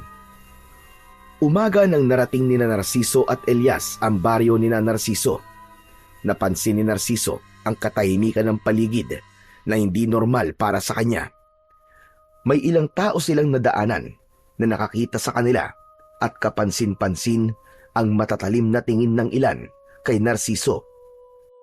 Mukhang hindi ka na nga welcome dito ah. Ang sama ng tingin nila sa atin eh. Sabi ko naman sa iyo, Elias eh. Pero wag na lang natin silang pansinin. Malapit naman na tayo sa bahay namin. Patuloy lang sila sa paglalakad hanggang sa marating na nila ang bahay ni Narciso. Bahagyang naluwa si Narciso nang muli niyang nasilayan ang bahay kung saan siya lumaki at nagkaroon ng napakaraming masasayang alaala. Nakabukas ang pinto, kaya dere-derecho silang pumasok. Napahinto si Narciso nang makita niya ang tatay niya na nakaupo sa mahabang upuan habang mag-isang ginagamot ang mga sugat nito na halatang galing sa pakikipaglaban sa aswang. Napatingin din si Emilio kay Narciso na namuo ang luha sa gilid ng mga mata. Mabilis na tumayo si Emilio at niyakap siya nito ng napakaigpit. Tuluyan nang napaiyak si Narciso nang dahil doon. Anak ko, akala ko'y hindi na kita makikita. Salamat sa Diyos at nagbalik ka na. Patawarin niyo po ako, Itay. Kung umalis po ako nang walang paalam. Pinapatawad na kita, anak. Ang mahalaga ay buhay ka. Buhay ka at nandito ka na. Sa wakas, ang bigat na kinikimkim ni Narciso sa dibdib ay tila unti-unting gumaan. Sa gilid ay nakatayo si Elias at tahimik na pinagmamasdan ang mag-ama habang may ngiting nakasilay sa labi nito. Nang humupa na ang emosyon ng mag-ama, ay naupo na muna sila upang makapag-usap sila ng maayos. Agad na ipinakilala ni Narciso si Elias sa kanyang ama. Hindi niya kinalimutang sabihin dito kung paano siya tinulungan ni Elias at kung paano sila nakipaglaban sa mga aswang na nanggugulo sa baryo ni na Elias.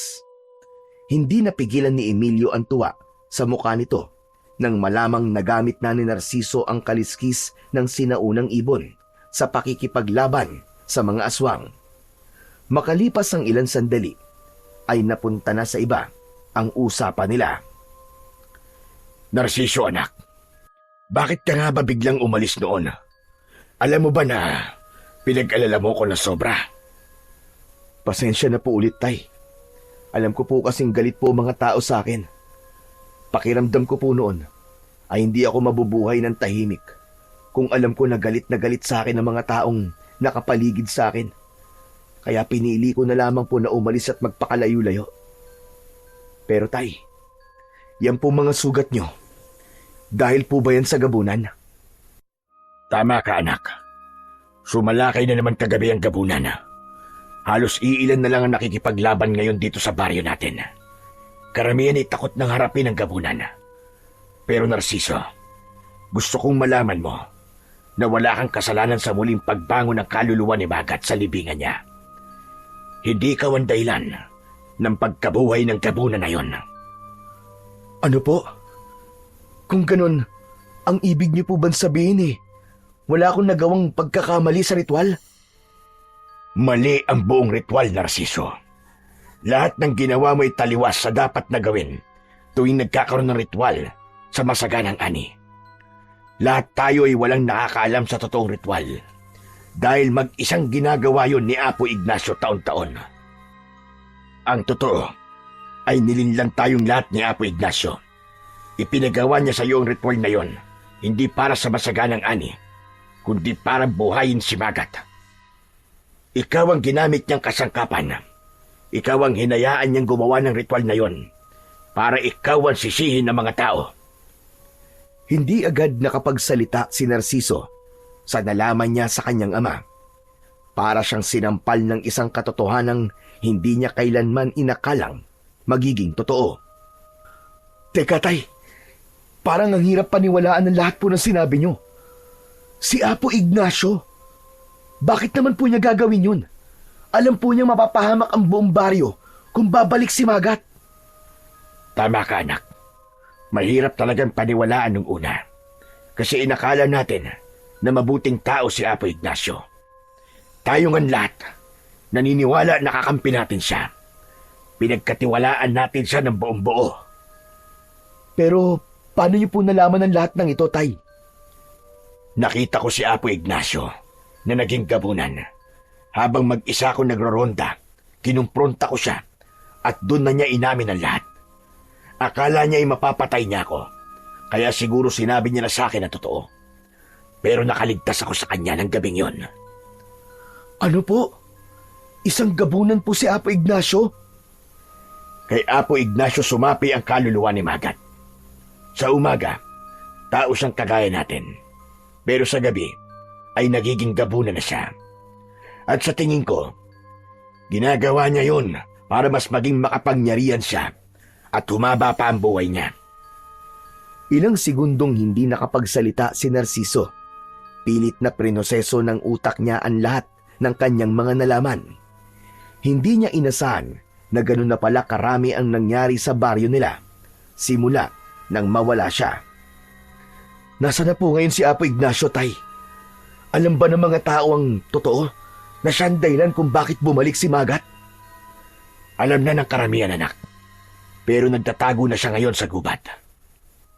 Kung alam na pala ng mga tao na siya may kagagawa ng lahat, dahil sa kanya sumapi ang kaluluwa ni Magat, bakit parang galit na galit pa rin sa akin ng mga tao, Tay? Nung dumating po kasi kami rito kanina habang naglalakad kami, ay ang sama pa rin ang tingin ng mga tao sa amin. Hati pa rin ang mga tao sa pinaniniwalaan nila, anak. May mga naniniwala pa rin nakakampi si Apo Ignacio. Sila yung mga nabubulag sa mabubuting bagay na nagawa noon ni Apo Ignacio.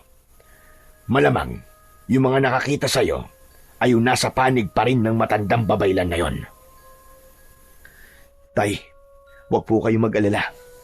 Ngayong nakabalik na po ako dito sa baryo natin, ay haharapin ko na po ang gabunan. Gagamitin ko po ang kaliskis ng sinaunang ibon para tuluyang wakasan ang kasamaan niya. Maraming salamat, Narciso. Yan talaga ang inaasahan kong gagawin mo. Ang kaliskis ng sinaunang ibon ay ang pinakamalakas na panlaban sa mga aswang. Kaya mula nang mapasayo ito at mawala ka rito, ay nahihirapan akong talunin siya kahit na anong agimat o anting-anting ang gamitin ko. At hindi mo siya kailangang harapin na mag-isa, anak. Nandito ako at ang ibang mga kalalakihan dito, natutulungan ka. Ako din po, isali niyo ako. Sasama ako sa laban mo, Narciso. Gusto kong bumawi sa ginawa mong pagtulong sa baryo namin. Sa ganitong paraan, ay masuklian ko ang pagpapalaya mo sa amin mula sa mga aswang. Napatingin si Narciso sa dalawa at napangiti siya. Sa tingin niya, ay tamang-tama lang ang kanyang pagbabalik. Nangako siya sa kanyang sarili na sa susunod na makaharap niya ang gabunan ay yun na ang magiging huling gabi nito sa mundo. Hindi na nag-aksaya ng panahon sina Narciso at Emilio. Matapos ang pag-uusap nila, ay agad nilang pinuntahan ang iilang kalalakihan sa baryo na kilala nilang patuloy pa ring lumalaban sa gabunan. Pinangunahan ni Emilio ang pagpapaliwanag sa kanilang plano, habang si Narciso ay tahimik na pinakikinggan ang sinasabi ng kanyang ama. Ang naging plano nila ay hanapin at harapin si Apo Ignacio sa gubat. Maliwanag pa lang ay nagtungo na ang grupo sa gubat upang hanapin ang matandang babaylan. Lahat sila ay armado ng itak, habang ang ilan ay may dalang lampara upang sakaling abutin sila ng dilim, ay makikita pa rin nila ang kanilang dinaraanan. Sumapit na ang gabi, pero hindi pa rin nila nakikita si Apo Ignacio. Tahimik ang paligid at wala pa rin silang makitang senyales ng matandang babaylan. Ngunit matyaga pa rin silang nagpatuloy sa paghahanap. Hanggang sa lahat sila ay napahinto nang mula sa likod ng isang puno ay lumitaw na ang kanilang hinahanap. Yun ay walang iba kundi si Apo Ignacio. Nakakatakot ang malaking ngiti nito na para bang inaasahan na nito na darating sila. Naaawa na ako sa inyo. Kanina pa kayo paikot-ikot dito sa gubat, pero kahit anino ko ay hindi nyo makita. Kaya ako na mismo ang nagpakita sa inyo. Walang hiya ka! Nilinlang mo kami! Aba, Narciso! Bumalik ka na pala. Sayang. Sana hindi ka na lamang bumalik at hinayaan mo na lamang akong patayin ang lahat ng tao rito, kasama ang ama mong si Emilio. Pinagkatiwalaan ka namin, tapos ganito ang igaganti mo. Ilang dekada na ako nagsilbi sa inyong lahat. Panahon na para unahin ko naman ang sarili ko. Ang pagbuhay sa kaluluwa ni Magat lang ang tanging paraan para mapahaba ko pa ang aking buhay at upang mas maging makapangyarihan ako sa inyo. May masama ba sa ginawa ko? Walang masama sa maghangad ng kapangyarihan. Pero mali ang paraan mo. Ibinuwis mo ang mga inosenteng buhay para lang sa pansariling kagustuhan mo, Apo Ignacio. Humahaba na ang usapan natin, Narciso. At sa totoo lang, ay nagsasayang lang tayo ng oras. Oras na para wakasan ko na kayong lahat. Sisiguraduhin kong walang makalalabas ng buhay sa inyo. Sa gubat na ito! Biglang nagbago ng anyo si Apo Ignacio. Naging kulay itim ang balat nito. Ang buhok nito ay humaba at naging kulay puti. Ang mga kuko nito at mga ngipin ay naging matutulis.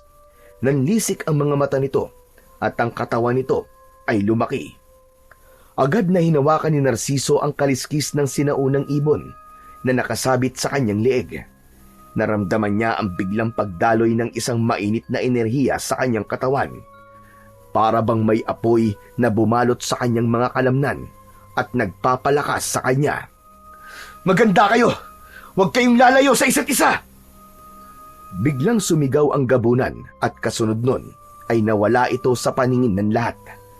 Napalinga si Narciso sa paligid at pilit na hinahanap kung saan ito nagtago.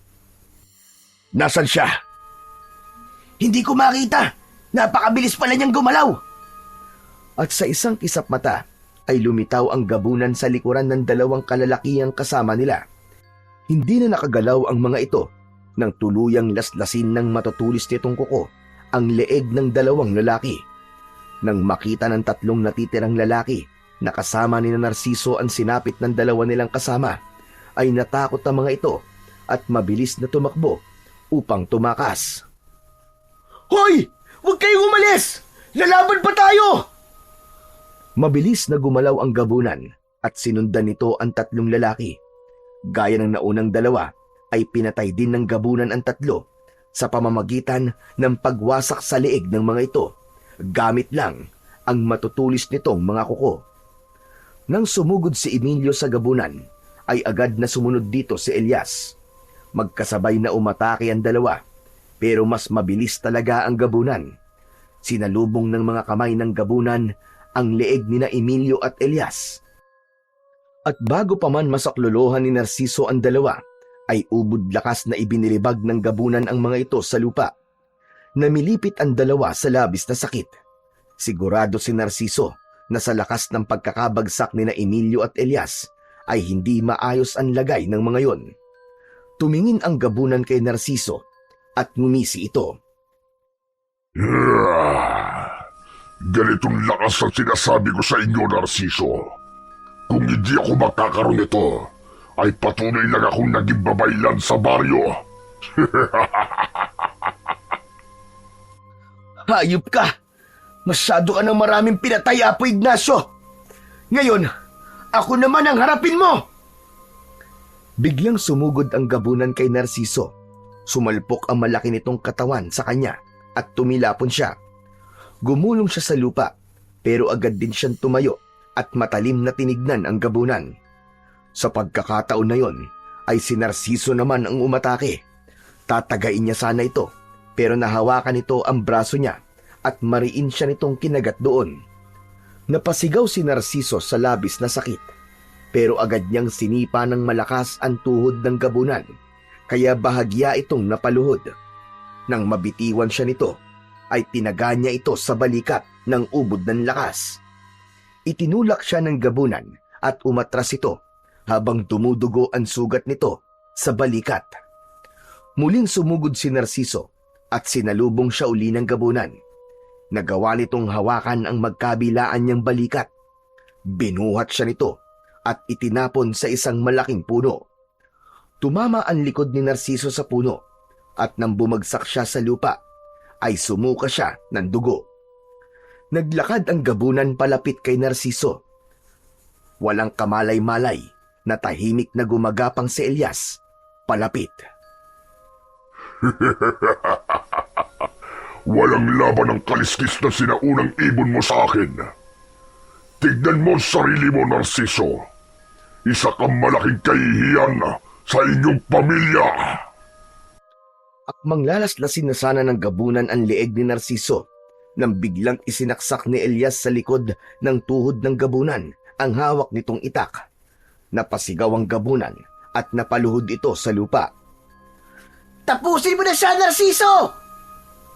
Hindi na nag-aksaya ng oras si Narciso. Tumayo siya sa harap ng nakaluhod na gabunan. Isang malakas na sigaw ang pinakawalan niya at sa kanya itinarak ang itak sa noo ng gabunan. Napanganga ang gabunan na para bang hindi ito makapaniwala sa bilis ng pangyayari.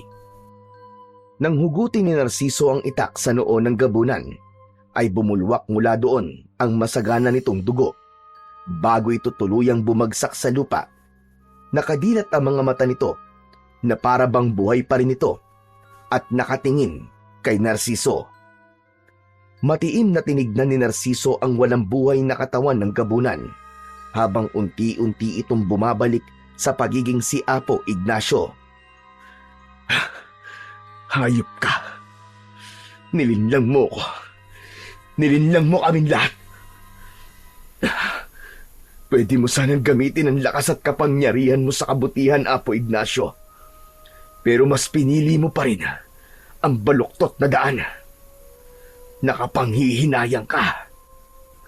Matapos yun, ay tinulungan na siya na makatayo ni Emilio at Elias. Nagsimula na silang maglakad pabalik sa baryo, dala ang isang magandang balita na napatay na nila ang gabunan na naghahasik ng takot sa kanilang lugar. Mabagal ang paglalakad ni Narciso palabas ng gubat dahil pare-pareha silang masakit ang katawan. Hanggang sa sandaling yun ay hindi pa rin makapaniwala si Narciso na nagtagumpay sila sa kanilang laban sa gabunan. Ipinagmamalaki kita, anak. Ngunit hindi na ako nagulat nang nagawa mong talunin si Apo Ignacio. Dahil kaya ko nga ipinamana sa iyo ang kaliskis ng sinaunang ibon, ay dahil alam kong ikaw ang karapat-dapat. Hindi ko po magagawa yun, Tay, kung wala po kayo. Lalo ka na, Elias. Kung hindi mo nasaksak ang binti ng gabunan, baka ako ang napatay sa halip na siya. Wala yun. Isa lang ang tumatakbo sa isip ko kanina, na hindi pwedeng matapos ang laban na tayo ang matatalo. Huminto si Narciso saglit at tumingin sa kawalan. May lungkot na bumalot sa puso niya nang maalala ang 5 lalaki na kasama nila na nasawi sa kanilang laban. Pero hindi ko magawang lubusang matuwa. Lahat ng kasama natin ay napatay ng gabunan. Ang daming buhay na nawala dahil sa isang taong pinagkatiwalaan natin. Masakit man tanggapin, pero yan ang realidad ng buhay, anak. Hindi siya lahat ng digmaan. Mabubuhay ang lahat. May mga kailangan mawala para may manatiling buhay. Matapos yung sabihin ni Emilio, ay nagpatuloy na ang tatlo sa paglalakad hanggang sa makalabas na sila ng kagubatan. Pagdating nila sa baryo, ay agad silang nagtungo sa bahay ni Narciso upang makapaghinga at para bukas ay masabi na nila sa mga tao ang resulta ng pagharap nila sa gabunan. Nang sabihin na ni Narciso sa mga tao na napatay na nila ang gabunan, ay tila nabunutan ng napakalaking tinik sa dibdib ang lahat. Sa paglipas ng mga araw, tuluyan na ring bumalik ang tiwala ng mga tao kay Narciso. Bumalik na rin si Elias sa sarili nitong baryo, ngunit nanatiling matatag ang ugnayan nila ni Narciso. Paminsan-minsan ay bumibisita ito kay Narciso at sa paglipas pa ng mga araw ay mas lalong tumibay ang kanilang pagkakaibigan. Patuloy na nagsanay si Narciso sa paggamit ng kapangyarihan ng kaliskis ng sinaunang ibon. Hindi upang patunayan na karapat-dapat siyang humalili sa kanyang ama bilang tagapagtanggol ng kanilang baryo, kundi upang buuin ang sarili niyang landas. Alam niyang hindi niya kailangan mabuhay sa anino ng kanyang tatay dahil meron siyang kakayahang lumika ng sarili niyang pangalan at kapalaran.